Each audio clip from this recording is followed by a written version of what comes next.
hacer más adelante. Muy bien.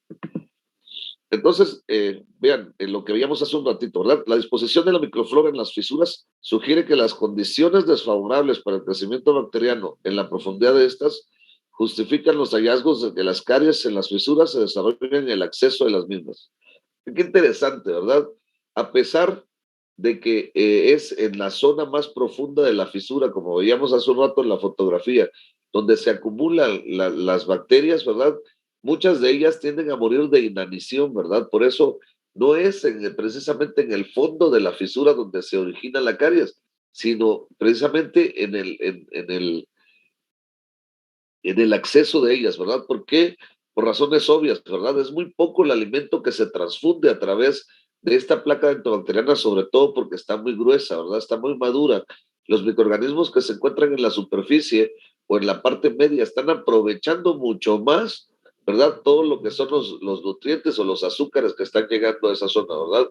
Y la difusión se hace mucho más lenta hacia la parte inferior o hacia la parte más profunda de la fisura.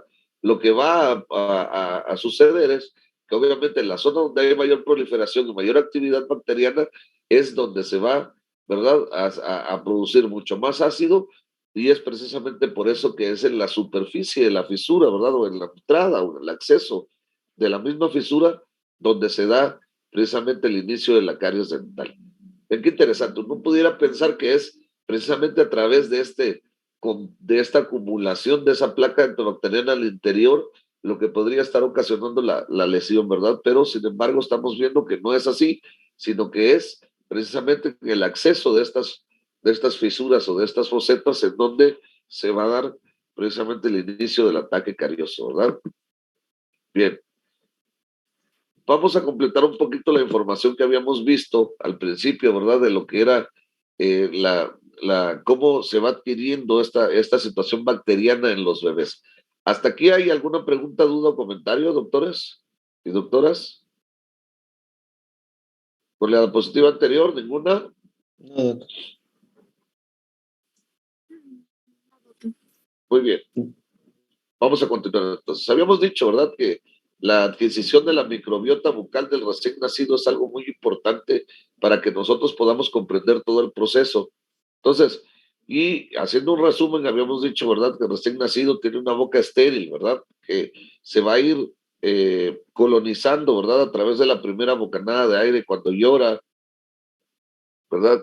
Y el contacto con quienes lo rodean, el que es la fuente inicial de la colonización bacteriana, que es precisamente la mamá, ¿verdad?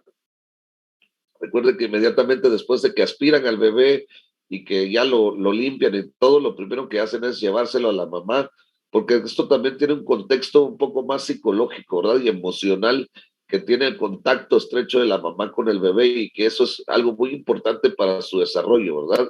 Luego entonces el olor de la mamá, ¿verdad? Se lo acercan inmediatamente después de todo este proceso donde ya nace, lo limpian y lo aspiran, le aspiran las flemas y se lo acercan y lo primero que hace el bebé es mamar, ¿verdad? Y entonces ahí es donde empieza a haber colonización. También incluso si fue un parto natural, ¿verdad? A través del canal vaginal. Bien, entonces generalmente la mamá es la fuente inicial de colonización bacteriana. Pero vean, en las primeras 10 horas después del nacimiento, los microorganismos son o tienen niveles muy bajos, ¿verdad? ¿Qué es lo que va a pasar? Que la boca eventualmente no es ideal para la permanencia de microorganismos. ¿Por qué? Porque únicamente se pueden adherir a la mucosa y al dorso de la lengua, que son los sitios de adherencia, ¿verdad? Vean qué importante, porque la lengua, por estas características que tiene, sobre todo en el dorso, ¿verdad? Que tiene que en las papilas y toda esta zona que parece que está terciopelada, es un lugar ideal para la acumulación de bacterias, ¿verdad? Y aparte también que está en contacto directo con la leche materna. Luego entonces es ahí un sitio de adherencia importante para los microorganismos. Vean, en el primer día de vida vamos a encontrar en la boca del recién nacido estreptococos, neumococos, estafilococos y lactobacilos. Principalmente estos son producto de la leche materna, ¿verdad? El lactobacilo, el estreptococo y los demás. El estafilococo es un microorganismo que vive en la piel, ¿sí? El Streptococcus salivarius va a estar presente en el 80% de bebés de un mes de nacidos. Recuerden que el Streptococcus salivarius es taxonómicamente miembro de la familia del mutans, ¿sí? Pero en este caso el salivarius, ¿verdad? Eh, Como no tiene la capacidad del mutans, o más bien el mutans no está presente en estas primeras semanas de vida porque no puede adherirse a la superficie escamativa, como habíamos mencionado anteriormente, ¿verdad? Por eso vamos a encontrar principalmente salivarius en ese contexto. Vean, este ejemplo, este esquema que estamos viendo, que ya es el segundo y tercer mes de vida. Vean, ya aumenta la actividad metabólica y por supuesto se va a modificar el ambiente, ¿verdad? Cambia el pH, promoviendo condiciones favorables para el establecimiento de sucesores bacterianos. Ya no solamente vamos a tener estas bacterias que mencionábamos hace un rato, vean, todo el tipo de bacterias y la coagregación que pueden lograr a través de este mecanismo de receptoría, ¿verdad? Entonces, hay microorganismos que tienden a tener esa actividad o esa acción de poder llamar y tienen ciertos receptores, ¿verdad? Donde otras bacterias van a llegar y se van a adherir principalmente este Fusobacterius nucleatum, que es la célula más alargada que estamos viendo nosotros allí, y que es la que contiene mayores receptores para otras bacterias y es a través de la cual se da todo este proceso en donde se establecen estos sucesores bacterianos, ¿verdad? Y entonces aparecen nuevas especies hasta alcanzar una situación estable que nosotros llamamos comunidad clímax, ¿verdad? Que es, ya lo habíamos visto también en las diapositivas anteriores. La comunidad clímax, que es cuando ya se estableció, ¿verdad? El nicho bacteriano completo en la boca del bebé, ¿verdad? Ya la mayoría de especies están presentes, excepto el mutans que erupciona cuando sale el primer diente del bebé, ¿verdad? Que es a los 6 meses de edad. Y entonces vean, apareció, cuando ya aparece el primer órgano dentario, aparecen ya los microorganismos pioneros de la placa dentobacteriana, ¿verdad? Pioneros en la placa dentobacteriana, porque son los primeros que se adhieren al órgano dentario. Ya hay colonización de Streptococcus mutans a los 6 meses de edad, en la aparición en el surco gingival, ¿verdad? Aparece más bien el surco gingival, que es el espacio físico favorable para la aparición de especies anaerobias. El surco gingival, que es precisamente donde se va a dar, ¿verdad? Es decir, anatómicamente, el surco gingival, como mencionábamos hace un rato, es donde está la encía adherida, ¿verdad? Que la encía insertada, perdón, la encía adherida y la encía insertada van a generar lo que es ese surco. Recuerden que la encía adherida se puede levantar únicamente si nosotros le ponemos aire a presión, ¿verdad? Y esos milímetros, ¿verdad? Que van de 1 a 3 milímetros de la encía insertada a la encía adherida, ¿verdad? Es lo que nosotros llamamos surco gingival. Pero eso es como si nosotros metiéramos la basura por debajo de la alfombra cuando estamos trapeando, cuando estamos barriendo, ¿verdad? Y esto va a implicar, ¿verdad? Precisamente eh, que haya aparición de especies que obviamente al estar viviendo en el surco gingival, pues no tienen nada de oxígeno, que generalmente son las bacterias que nos van a empezar a hacer daño, ¿verdad? Y en el caso de su situación anatómica, van a ser en este sentido las que van a ocasionar lo que es la enfermedad periodontal. Bien, hay maduración funcional de las glándulas salivales con aumento en la producción de saliva. Esta circunstancia fisiológica para la que el bebé no está preparado. Babeo excesivo atribuido equivocadamente a la erupción dentaria. Aquí algo muy importante también, ¿verdad? Que ha servido como de mitos, ¿verdad? A la hora de que los bebés están mudando sus dientes. Y se supone que este babeo, ¿verdad? Que cuando los bebés están saliendo sus dientes y están irritables, se induce que es por la salida de los órganos dentarios.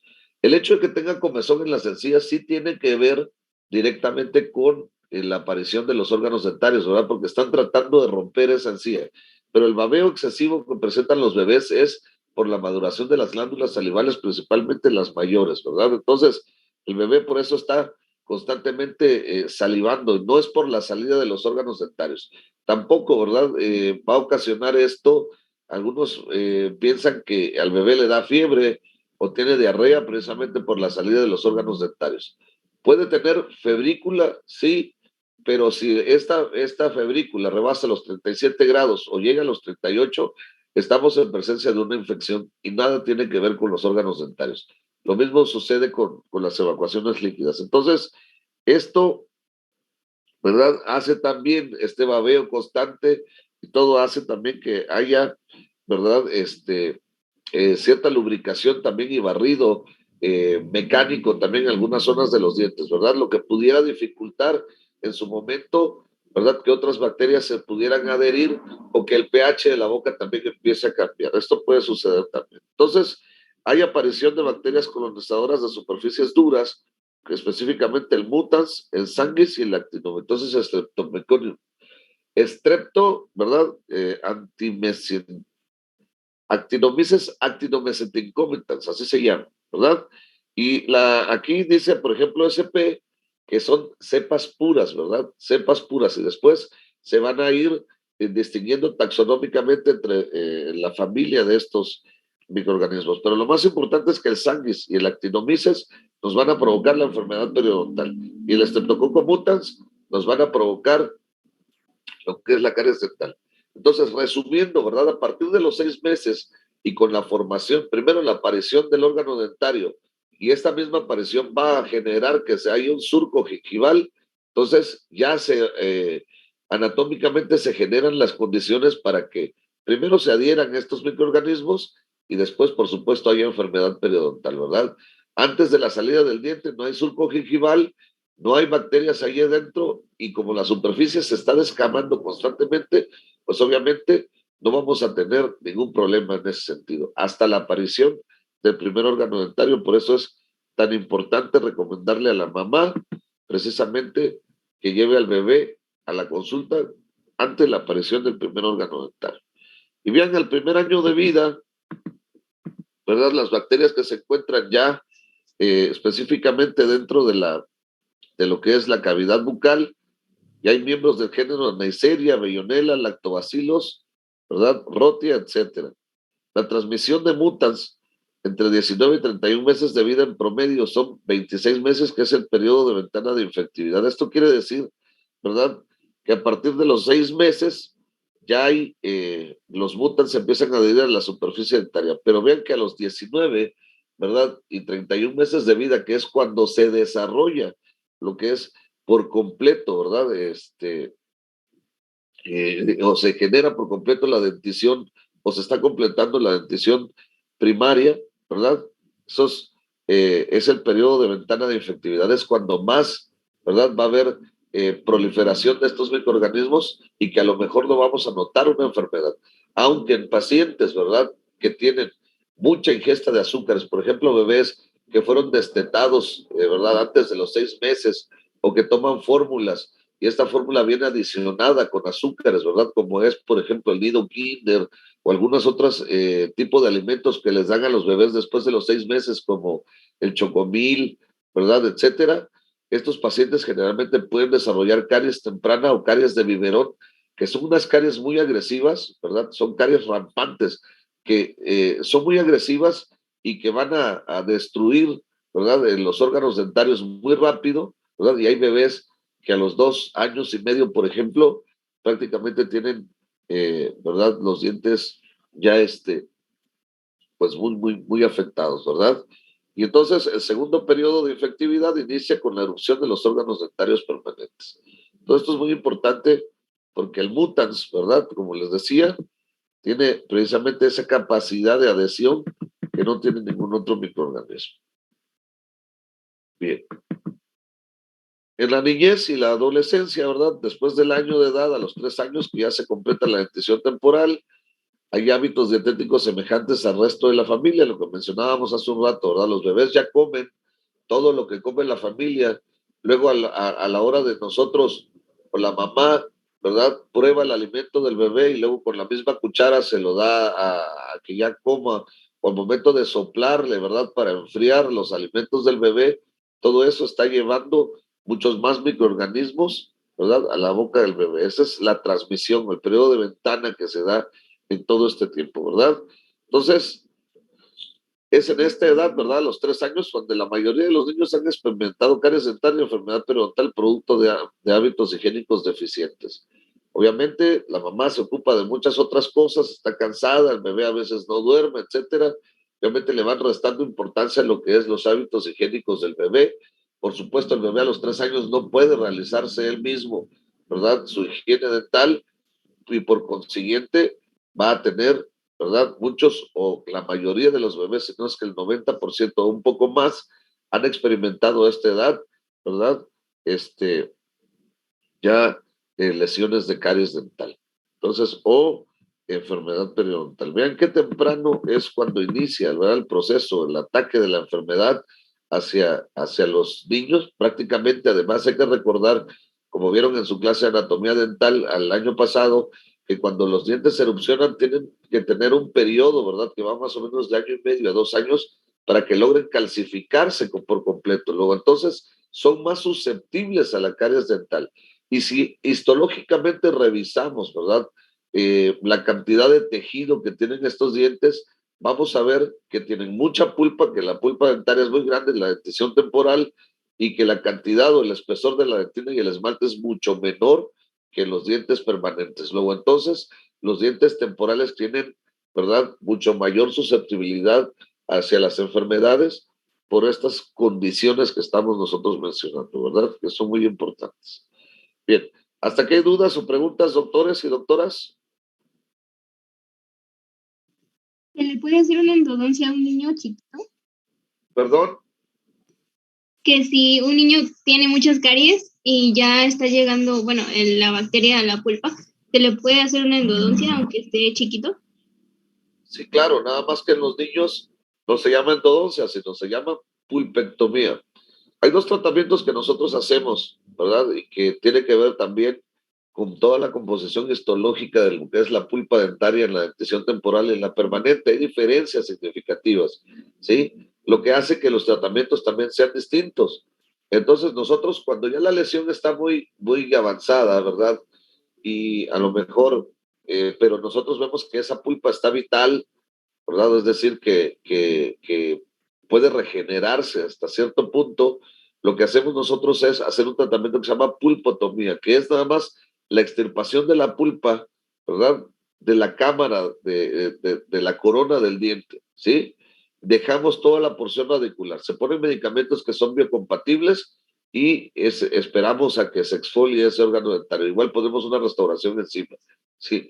Pero cuando ya hay afectación pulpar, entonces lo que se trata de hacer es una pulpectomía, biopulpectomía o necropulpectomía, dependiendo si la pulpa está vital o está necrótica. Y lo que se hace es precisamente como si fuera una endodoncia, se retira el tejido pulpar de las raíces, se ensancha muy poco, nada más se limpia el conducto, a contrario de lo que se hace una endodoncia normal, y se coloca una pasta, que generalmente es pasta iodoformada, que es hidróxido de calcio con iodoformo, mezclado, ¿verdad? Se mete al interior del diente. Esta pasta tiene la característica que nunca endurece. Y al no endurecer, lo que va a suceder es que va a permitir que el diente permanente haga risólisis o vaya carcomiendo la raíz del diente temporal para poder erupcionar. ¿De acuerdo? Hay que recordar que los dientes temporales sirven como guía de erupción para los permanentes. Luego, entonces, este proceso de risólisis es muy importante y por eso la conservación de los órganos dentarios temporales, ¿sí? Además, en un endodoncia, en un diente adulto, ¿verdad? Generalmente el ápice ya está cerrado, ¿verdad? O cuando antes de cerrarse se hacen otros tratamientos parecidos a este que estoy mencionando, pero cuando ya se cerró precisamente este ápice, se sella en una endodoncia normal con un material plástico, ¿verdad? Que es butapercha. Pero en el caso de nosotros o los ortopediatras, lo que hacemos es poner esta pasta que no endurece. Y aunque no llegue, ¿verdad? Hasta el ápice, esta pasta tiene la particularidad que actúa a distancia. El iodoformo y el hidróxido de calcio tienen un pH muy alcalino que lo que hace es precisamente eliminar todas las bacterias que se pudieran encontrar al interior de la raíz de este diente, ¿no? Luego, entonces, de ahí la importancia precisamente de este tratamiento. Espero que haya quedado contestada su pregunta. Sí, doctor, gracias. Muy bien. ¿Alguien más? Doctor, ¿y la leche materna puede causar daños a los dientes después de así de un largo periodo? No, no, no, no, no. La leche materna, por el contrario, es la recomendación que se hace, ¿verdad? Para los pacientes. La leche materna tiene muchos nutrientes, tiene muchos elementos inmunológicos, etcétera, que le van a ayudar. Tiene muy, muy poca cantidad de azúcar, o el azúcar que contiene ya es producto del metabolismo de la mamá, ¿verdad? Y entonces, generalmente, por eso se está recomendando ahora que el bebé, este, pueda seguir amamantándose incluso hasta los 2 años, ¿verdad? Hasta los 2 años el bebé puede seguir tomando leche materna siempre y cuando haya esa producción, ¿verdad? Pero eso es algo que se está descubriendo hasta ahora. Generalmente no es la leche materna dañina para los órganos dentarios, ¿eh? Esto no le hace ningún daño. Al contrario, lo que hace daño a los bebés son las fórmulas, los complementos que se les dan, ¿verdad? A través de las mamilas o el biberón, ¿sí? Sí, gracias.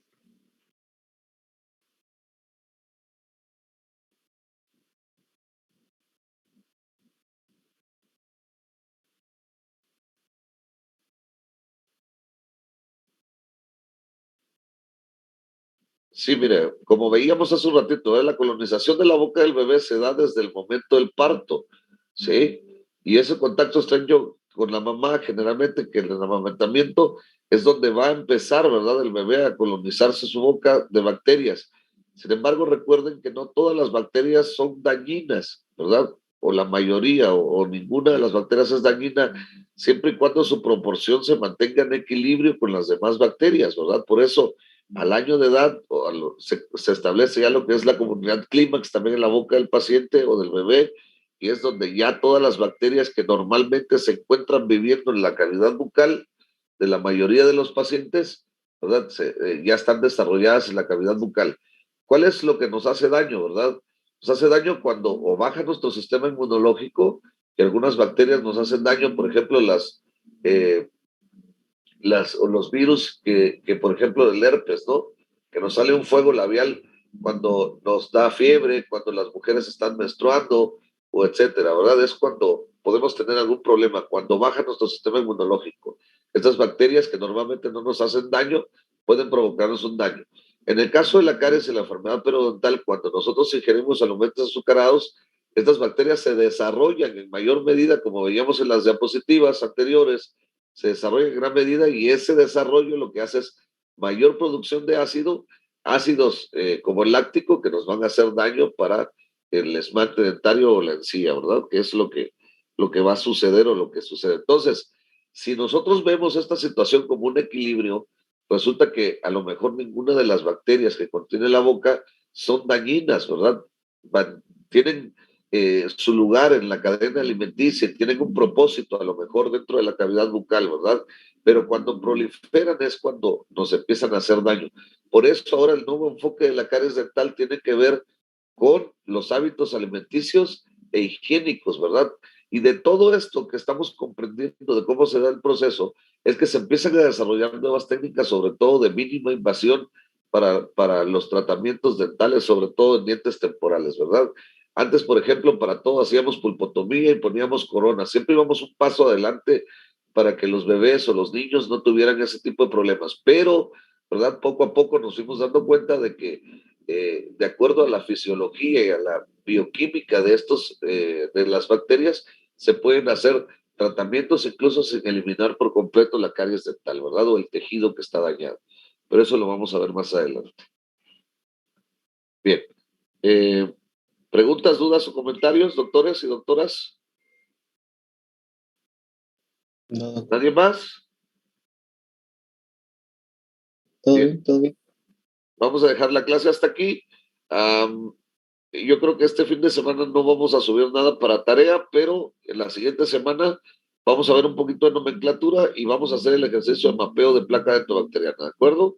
Mientras tanto, si no hay preguntas, dudas o comentarios, por favor, cuídense mucho, que pasen un excelente fin de semana y nos saludamos el lunes, por favor. Gracias, doctor. Gracias, Gracias, doctor. doctor. Hasta el lunes. Hasta luego. Bye.